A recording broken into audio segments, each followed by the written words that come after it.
Should we talk about it then? Yeah, go on then. I really liked it. It was annoying me that I kept telling you to watch it, and you were like, "I've not watched it yet." And then I knew you were going to say it's 2.5 hours. It's 2.5 hours, man. What the fuck? But that was on the back of the fact that the last film I watched that was 2.5 hours was atrocious. Yeah, well, we shouldn't have watched Bird Box. Ooh. Well, luckily I had a blindfold on, so it wasn't too bad. It would have been better. I would have been better off. Yeah, they should. No, I don't want to. No, get rid of it. Get rid of it. I'm getting a brain tumour thinking about that movie. Yeah. But I've always been a fan of his films, Lars Von Trier. Yeah. What was the last one he did? It wasn't Melancholy. Was it Antichrist? Oh, I thought it was Melancholy. Melancholy, it might have been. I'm sure that came. Oh, that was after Antichrist. Oh no, it was Nymphomaniac Parts 1 and 2. Oh, okay. Which was a silly. It was a silly. I mean, he does make silly movies, and that one was a little bit.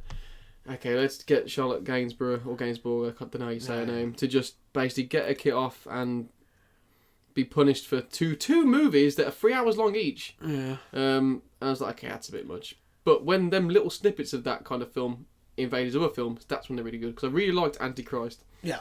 But I don't know why, because if you explain the film to someone, you wouldn't go, that sounds good. Yeah, Willem Dafoe gets his nut smashed in and she cuts her clit off. Oh, yeah. Fucking yes! I've tried to sell it to people in the past by trying to oversell the overarching theme of it, and you know, like how his films again, I think they're good films, not thematically. I mean, thematically as such, because they all tend to be quite similar. They're all to do with immense pain and violence, usually towards women. Usually, although they deserve it. Yeah, but what he has is the ability to craft this feeling that is somewhere between dread and intrigue, that you kind of, it's like this morbid sense of compulsion to keep going, to keep watching. And I guess that's what he's trying to get across, is that this is what we are as a people. We love this violence, in whatever form it takes. It's almost like he's created a universe which lives within it. It's going to sound really pretentious, but it's every one of his mad characters all seem like they've been driven by the same thing. So you could take her character from Antichrist and this guy from this film, and you could potentially say that they're being driven by whatever the same force is, which is him as a filmmaker, really. Well, kind of, yeah. Or we would say they're all different facets of his emotional states as well, because in this one he directly says or talks about how the depiction in these kind of films is actually a desire within the film. Yeah, it's the desire for things we want to do, but we just know we can't. Because... And it physically shows you the films that he's made, and therefore makes it a direct sort of statement, like, and look at the things I want to do. Yeah. But that's where that sort of is part of, and I think... But that is true in a way. It's people, you wouldn't make that kind of film if you didn't actually want to see it. No, but I also saw Virgil as kind of his narrative on the situation as well. Like, I feel like there's in this one very much so. I think is the zenith of the films that you can make in this way, to say that it is a self-portrait in a way on film, to say that he's at war with himself in these two ways. Yeah, he makes these films that are very violent and terrible in a way, but as he argues from Virgil's perspective, art is about love, so there has to be a love in there somewhere. There has to be some sort of a passion of one of these types of emotions. But it's weird because he always manages, because it's so extreme, it's enthralling, because Jack doesn't really have a character arc at all. No, but he's just maybe from the first incident onwards, he starts off a bit of a shy guy, but then just turns into a complete psychopath. His arc is that he's getting better at being what... It's not even an arc, it's just... He's getting better at being what he wants to be. It is a progression. If you take a still of him from the start of the film and the end of the film, they're two completely different people. He's had a literal transformation. It's the red dressing gown.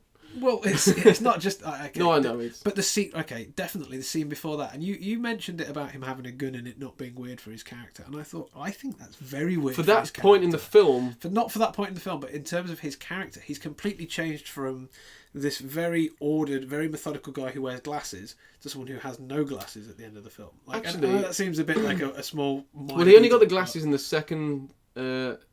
He only got the glasses in the second one, the second Did incident. Then the third one, he had the stubble, and the fourth one, he had the fake walking stick. Actually, he does have a character arc. It's his OCD, because that is he goes away and he becomes more clumsy and less professional. Yeah, but it's on purpose though. It's what he wants to do. Yeah. Yeah, and weirdly, I think what happens at the end as well is when he starts saying he's more attached to his last victim, is because he's starting to kind of get traits, rather than saying he doesn't understand emotions, he's kind of starting to feel them. All the practicing's paying off. Yeah, and he's Yeah, because there's the whole thing about is he an architect or what was the other thing? An architect or mechanic or something like that. Engineer, that's it, sorry. Okay. So basically, is he going to design the house or is he going to build it? Which one's he going to do? And that's kind of like his psyche of what's he going to do himself. Is he going to design himself? Or is he going to work on himself? So he's going to pretend to be these things, or he's actually going to get better at it. But I think both of them just end up fueling his insanity in a way. Oh, yeah. But, I mean, I don't know if it would work with any other actor. I don't think I've seen Matt Dillon in anything ever, really. I think I saw Rumblefish once, years ago. One Night at McCool's I really liked. Never seen it. That's quite an interesting one. It's another one of those... Is that the right terminology for it, I guess? Sliding doors? Maybe not. But where you see lots of different characters' perspectives on the same story kind of thing. Oh, yeah. And it's really good. It's John Goodman, him, Liv Tyler. Ooh, okay. Sold. Well, yeah. Yeah. I mean, I was sold at John Goodman, to be fair. Yeah, exactly. But that's quite an interesting one because that's, it's basically this story about how she's an angel and all the other people are arseholes, and it's really, but she's actually playing them all. It's really good. It's I thought it is what do you call it? Not underrated. I would say underrated. A sleeper hit. I'm sure it has its audience. He was goddamn fantastic. This was like a resume. Like he showed all of it.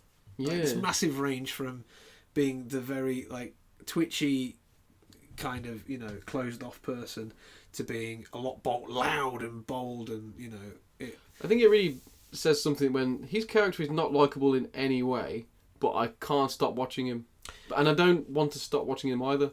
It's weird because I think it's because somehow it's one of those things that what's he call himself, Mr.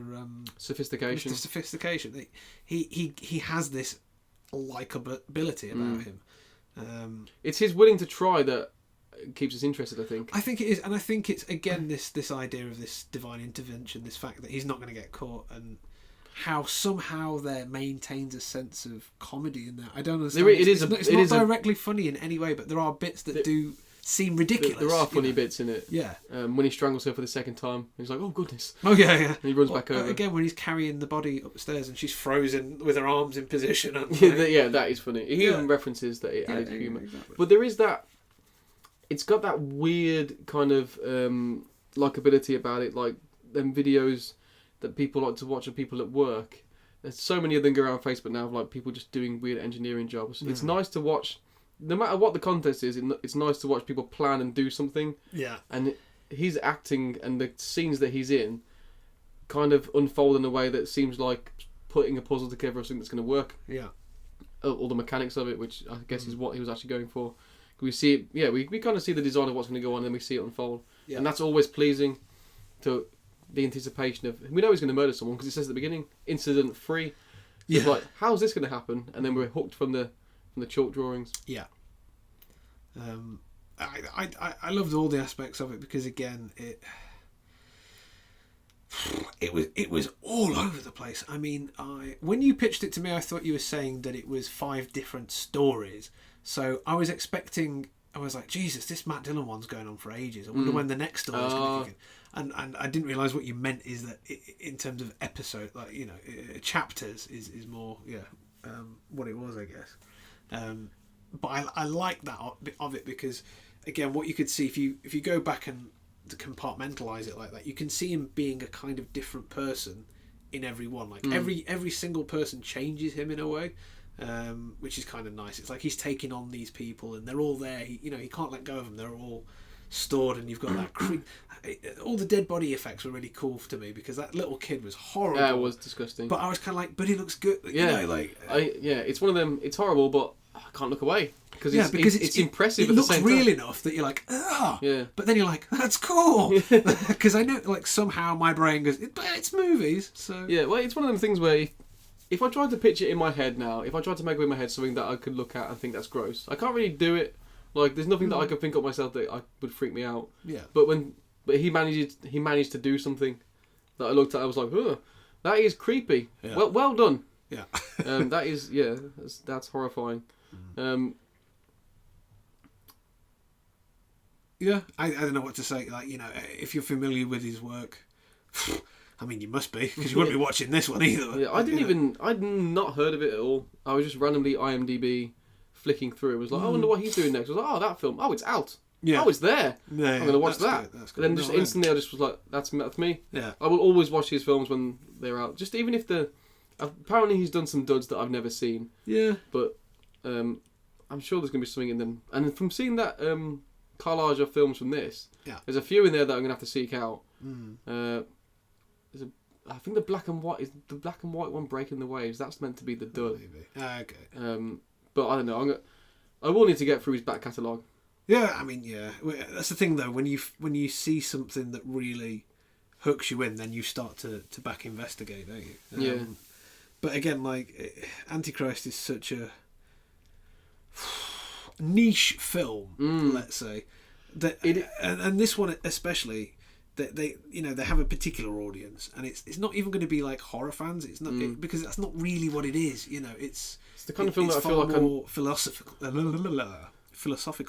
Yeah, it's got a deeper point to it. It is one of them films that I don't feel like I could recommend to many people.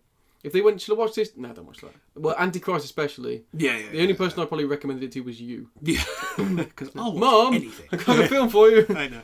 I think my mum might kind of, because it's got a penis in it. She's with because aesthetically she's hooked on Hannibal. She loved it. She loved the There is show. a lot of the same imagery, and it's and again it's got the same sort of quality to it. It's that kind of woodland melded with flesh and blood kind of. And again, it's not a straight up, it's not a Hollywood affair. If Hollywood had attempted to, let's say, they had this script, it would have been a lot funnier. Jim Carrey. It would have been Jim Carrey, Rush Night.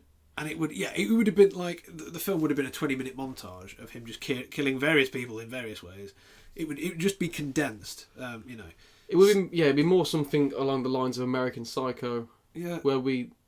And he probably would have had a backstory. That's what made it good, because there was no backstory to who he was. He just turned up. Yeah, and it would have been something more visual as well. I think, like, you would have got scenes of him. You can make the same film. We're making it right now. So instead of that, the whole walking in water and that thing, he would just be like in a taxi or something, and he's in the back and he's talking to the guy, or he's talking to. More likely it'd be a doctor, or he's in a confession box. That's the old cliche. Yeah, exactly. So it'd be something like that. But I mean, apart from the fact, as soon as he drops through the hole in the freezer, I was a bit like, ugh! And to a certain degree, I was like, really, it was the idea that room was even there behind this locked door. Half of me wanted to be like, as soon as he opened the door, he died, because whatever was behind that door, I feel was some sort of lethal thing. Or see, I got the impression that because you see him lining up the shot, and he looks down the scope. Yeah. I got the impression that that's when he fired the trigger, and as soon as he did that, the door had the ability to open. So by killing all them, he damned himself to hell. So as soon as he made that choice, then the door would open, and that's where he went down to damnation. Well, I guess he didn't. Well, yeah, but he didn't take the shot before he got in. No, you don't see it, but I think it's implied because all them people are dead. Are they though? Well, he made that house. Oh yeah, but I don't know if you ever saw them ever. I don't think you see, but in the same way you don't see him get shot, you see the bullets hit the back wall. I think it's implied that he does get killed by the police. Yeah. And as soon as the second shot fires, he's dead. He's in hell then. Yeah. So I think it's implied. For me, because there's a lot of red symbolism. There's a red square on that door around the window, and everyone that he kills has red on them pretty much. Yeah.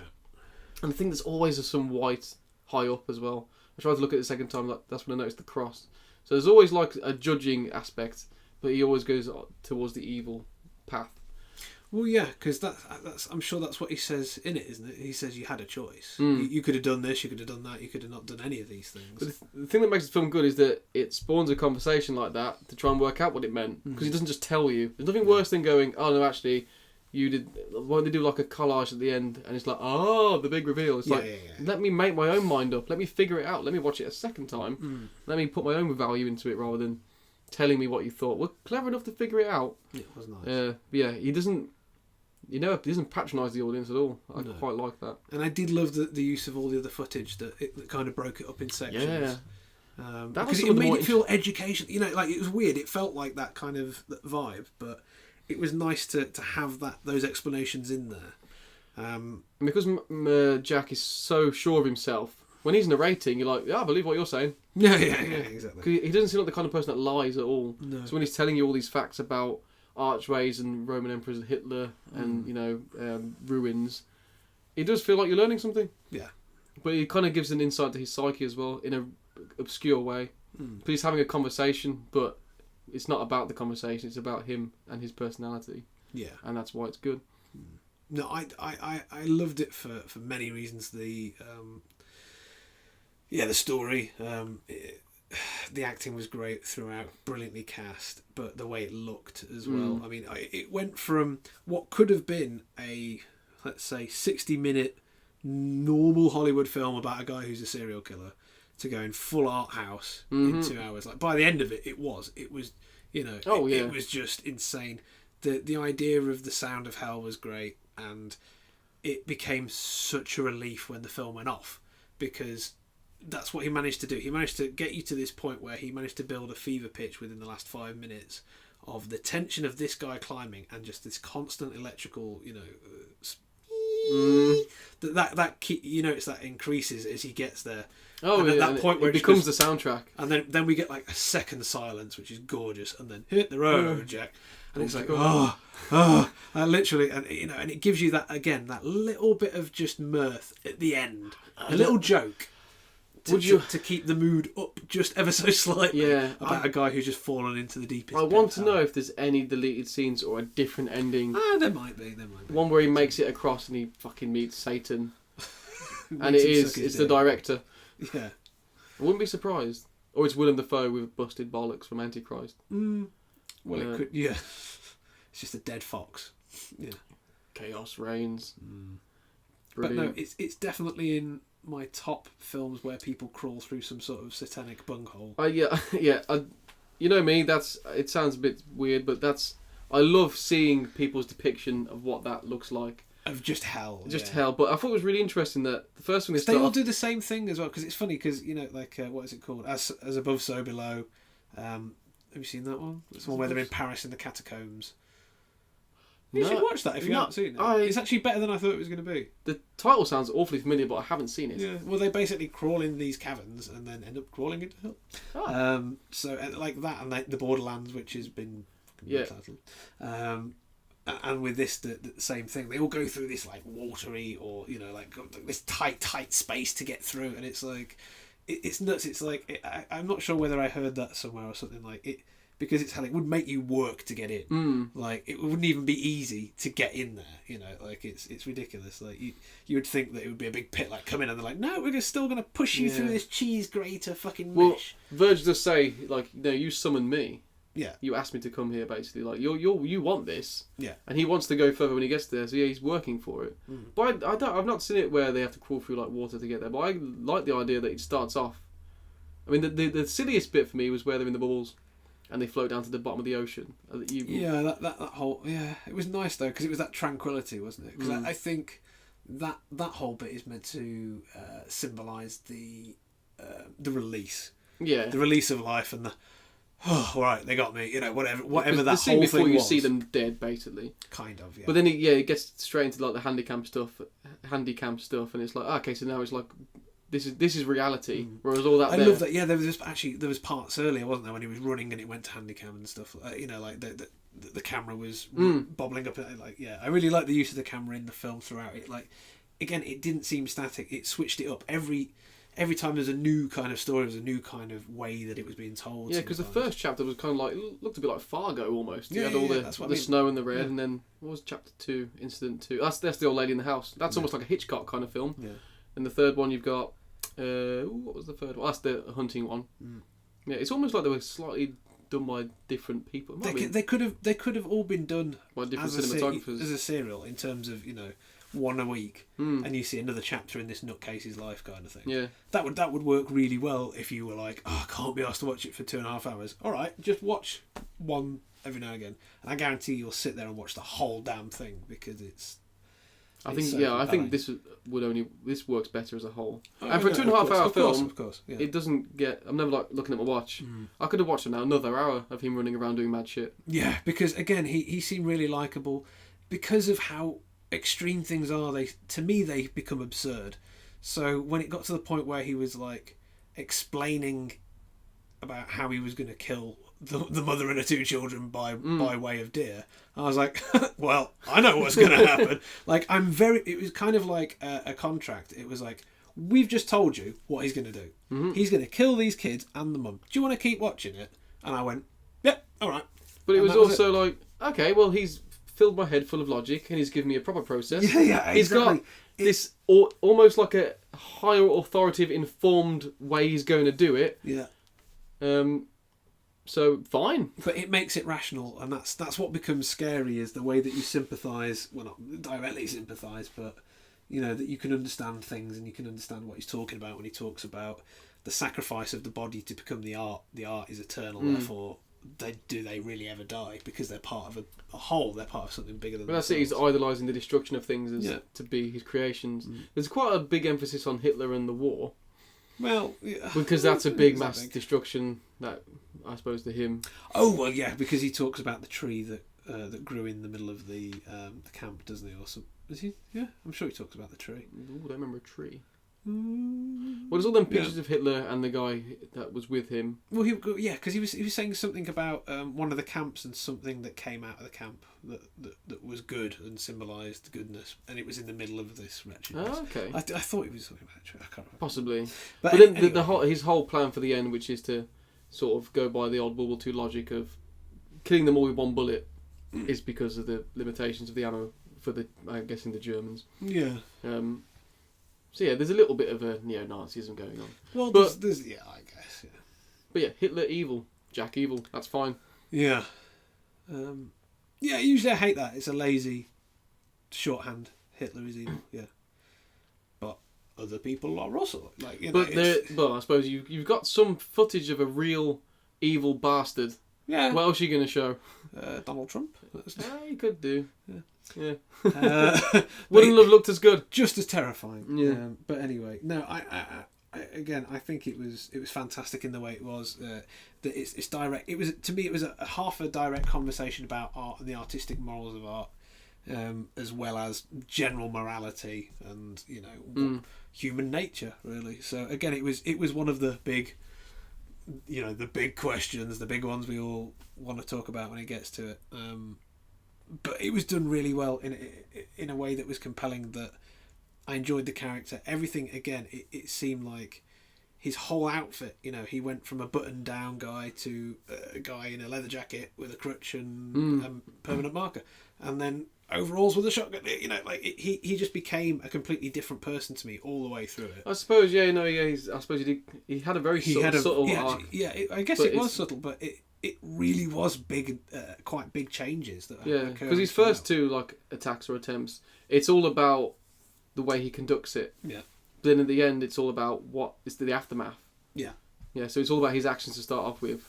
He's clearing up the blood. It's again on what you see is the panic. Yeah. He's really bogged down with the aftermath, but what you see as well is a direct rise and fall of. He's really into building the house, and then he kills someone, and then he becomes really into killing someone, and then building the house becomes not as interesting, and then that's where you see him at the end of the film go, oh, what about the house though?